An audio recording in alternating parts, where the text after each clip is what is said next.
Alright, so we're going to be doing another plateau in Deleuze and Guattari's 1,000 Plateaus. We're going to be doing, not that one, but we're going to be doing the one, how do you make yourself a body without organs? We're going to kind of discuss this whole idea of what the body without organs is. And I have a few other videos on Deleuze. It's going to be in my Structuralism and Post-Structuralism playlist, so you can go to those to think about his whole philosophy as a whole, I guess, if you want to even try and think about it like that. So the body without organs is this whole thing where it's not necessarily, doesn't have to be a person, doesn't have to be anything, but it can be anything, basically. And this is not strictly talking about the subject. It's not strictly talking about any one thing. This can be applied to any one thing. You never reach the body without organs. You can't reach it. You are forever attaining it. It is a limit. People ask, so what is the BWO? You're already on it, scurrying like a vermin, groping like a blind person, or running like a lunatic, desert traveler, and nomad of the steppes. The body without organs. It is already underway the moment the body has had enough of the organs and wants to slough them off or loses them. Now, there's a few different cancerous ways of being a body without organs. I'm going to read a little bit here, and then I'll kind of try to unpack some of this stuff here. Think about it a little more here.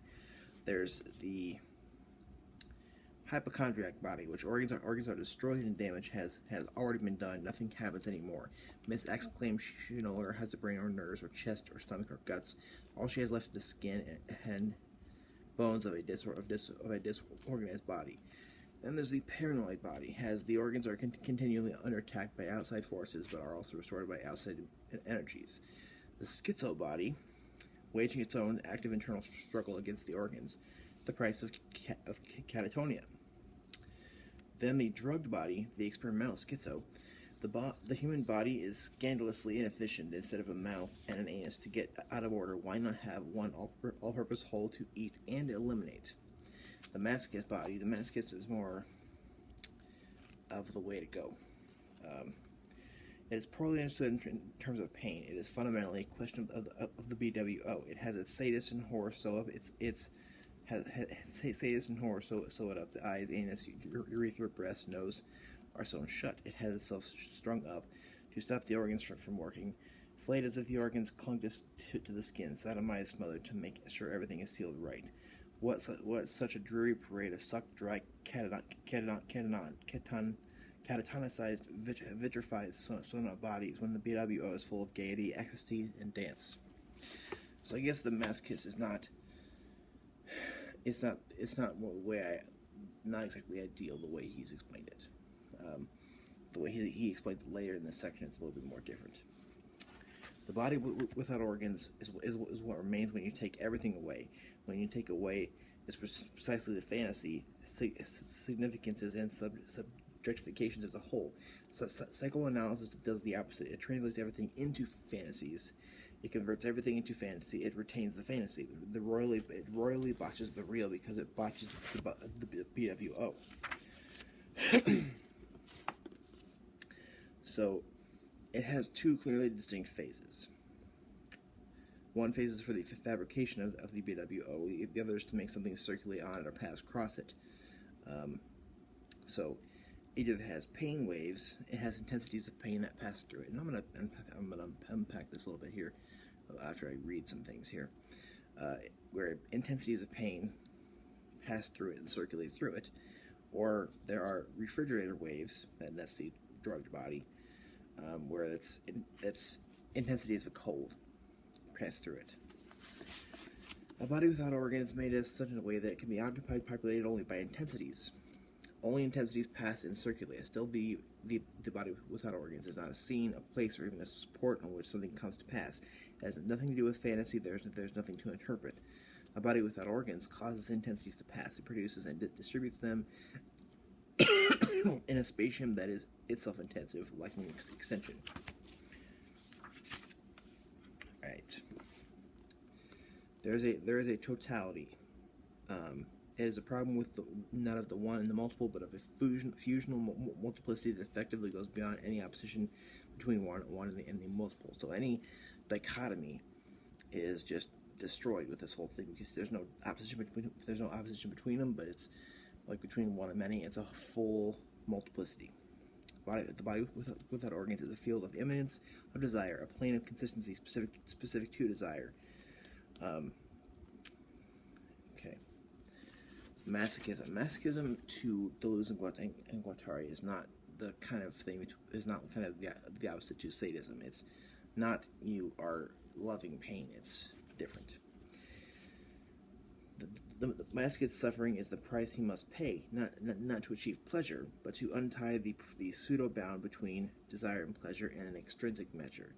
In short, the masochist uses suffering as a way of constituting a body without organs and bringing forth a plane of consistency of desire. But there are other procedures than masochism, and certainly better ones, is beside the point. It is enough to make some find this procedure suitable for them. The masochist presents it in this way. The training axiom: destroy the instinctive forces in order to replace them with transmitted forces. The masochist affects an inversion of science. Okay, so again, I'm going to unpack this here. So this is about the subject. This is about everything. Just keeping that in mind. So about a plateau here. So if by conjugating the intensities produced on each body without organs, by producing a continuum of all intensive continuities, are not assemblages necessary to fabricate each body without organs? Isn't a great abstract machine necessary constructed to plane of consistency?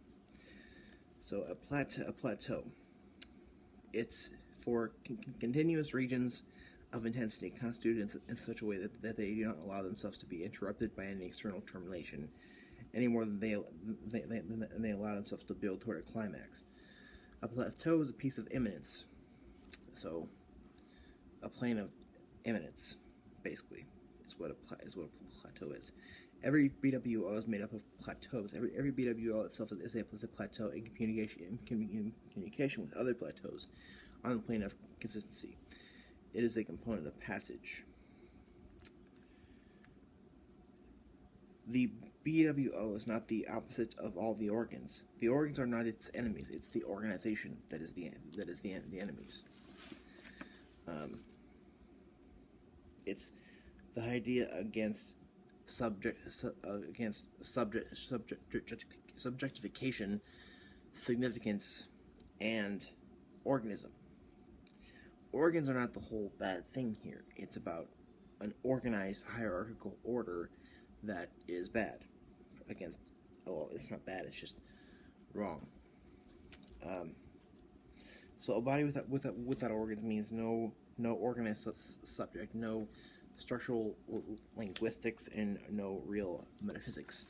So it kind of speaks to all fields of science and philosophy.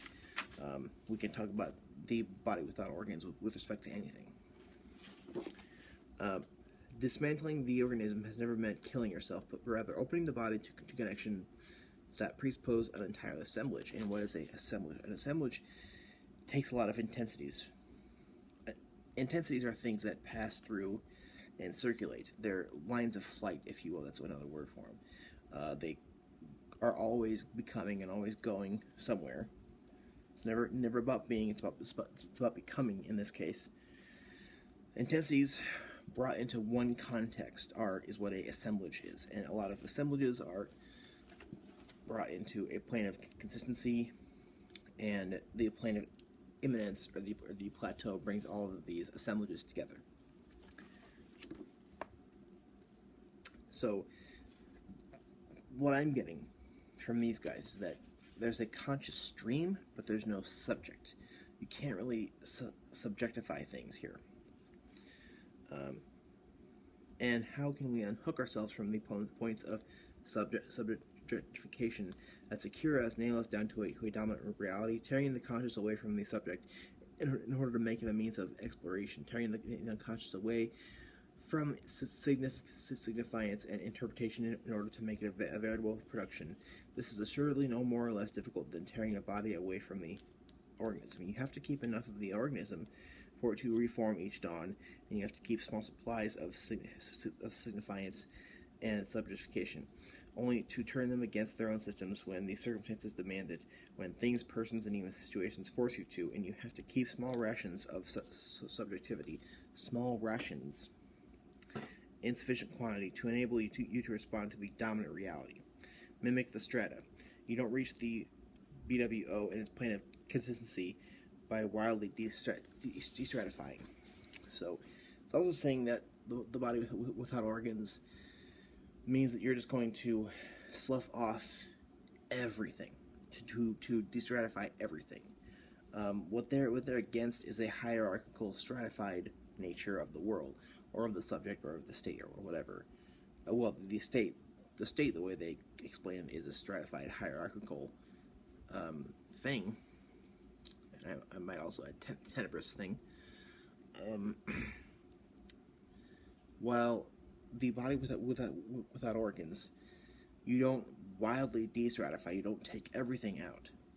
You are basically somebody who you slough off, you add on, and you allow intensities to pass through. And you are basically, well, whether this is, a consciousness, which, or a body without organs, which is applied to anything really.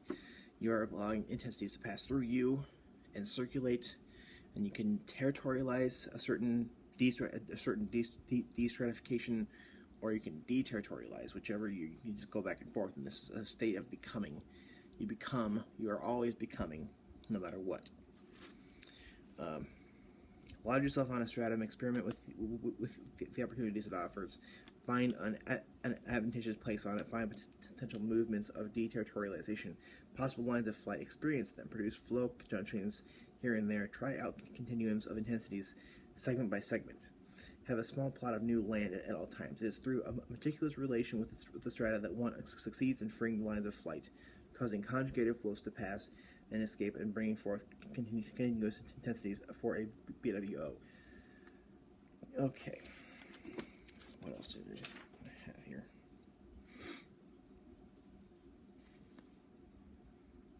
It is not enough to make a distinction between full BWOs on the plane of consistency and empty BWOs on the debris of strata destroyed by too violent destratification. We must also take into account cancerous BWOs in stratum and has begun to proliferate. And that's going to be the schizo, the hypochondriac, the paranoid. And then he also talks about how the BWO is an egg. The egg is not regressive; it's contemporary.